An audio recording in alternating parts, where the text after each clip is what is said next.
The world of The Last of Us is dangerous. Unless you're living in a protected area, there is something lethal around every corner. Once you venture out of your home, you're in danger. And where we're taking the story and where we're taking Ellie is like each step of the way, she's putting herself in more and more danger to bring these people to justice. I would say that the world, in every sense of the word, is bigger than The Last of Us Part 1. Both in scale and the amount of physical space that exists for you to explore, for you to encounter other people. Yeah, this route has its perks. Our hope is to make every corner a challenge, make every decision hard for Ellie. And so we do that not just in the gameplay you experience, but also in the level design. So part of that is making certain experiences really hostile, be it through weather or through rivers or craggy cliffs or slick snow. But we also use it in terms of how blind the player is. Like, what can they see? How safe do you feel? Can you see a threat coming around the corner? You never know if the bullets in your gun are going to be enough. You never know if you can stop and bandage your arm. You can never fully breathe. And we want you to be in alignment with Ellie, who can never fully breathe when she experiences this trauma. For Jackson specifically, we wanted to make it feel like a very close-knit kind of community that's focused on family, focused on sustainable ways of living. I obviously have the hydroelectric dam generator that's powering the town, so we have, you know, electricity in Jackson, which is not something that maybe players would expect to see in the world. But given that we're further in time, we wanted to show that there are certain people dedicated in the world to rebuilding a life that doesn't revolve around killing people and scavenging. As you walk around the town, you can hear kids laughing. You could see people going into restaurants and eating. And it's a very kind of tranquil town. Now, we know there's all these horrible things happening outside the walls, but they've been able to protect the innocence of this town. Jackson, in many ways, represents what is at stake for our characters. A life of peace and relative comfort. A life where you can fall in love, a place where children can play and it's okay. And I think, you know, when we were looking at building out Jackson, it's like, okay, how many of those moments can we represent? What's awesome about the world of The Last of Us is it shows just how precious the things that we take for granted in our everyday lives, how precious those things really are.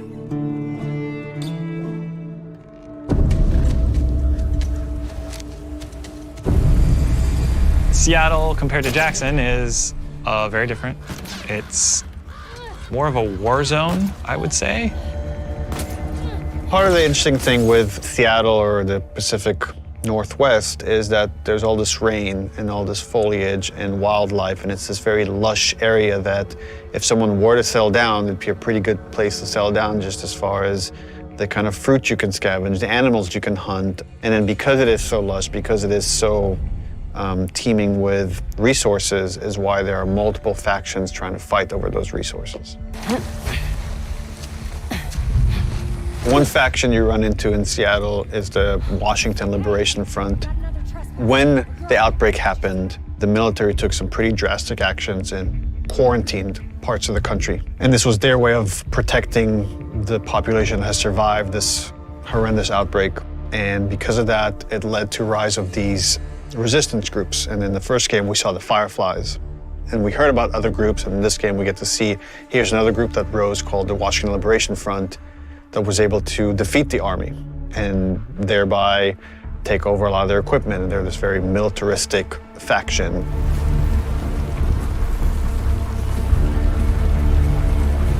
And at the same time, you have the Seraphites.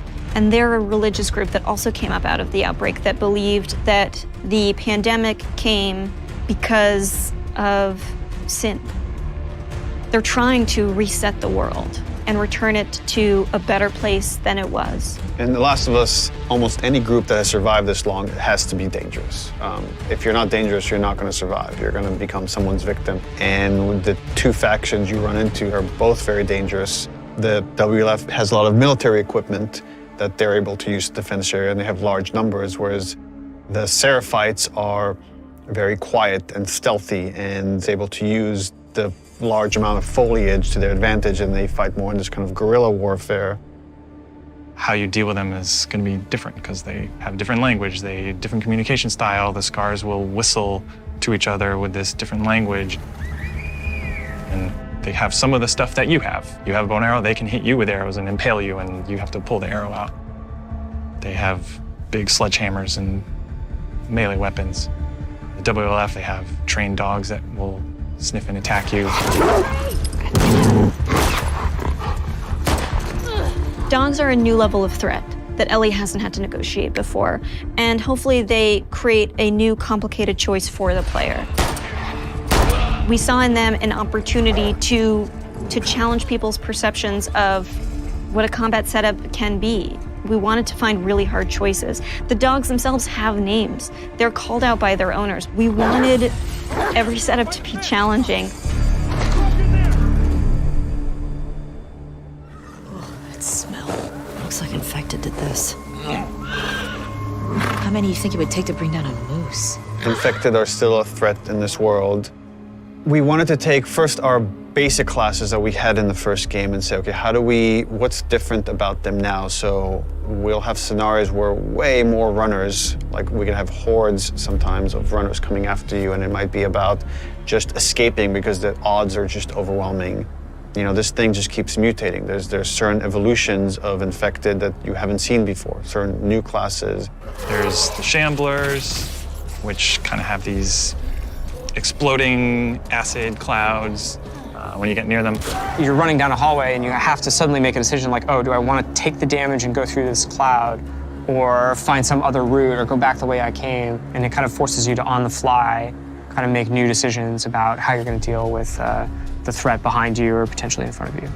So again, it's about how do we make fighting against infected intelligent. So when you come on a space, you're listening to audio cues because different classes will make different sounds. If you just go in guns blazing and throw caution in the wind, you could easily get overwhelmed and regret that strategy. That level of uncertainty and instability is something our characters have to carry with them every day as they go out into the world to protect the people they love most. And that threat is banging on their door every day. I really hope you make it.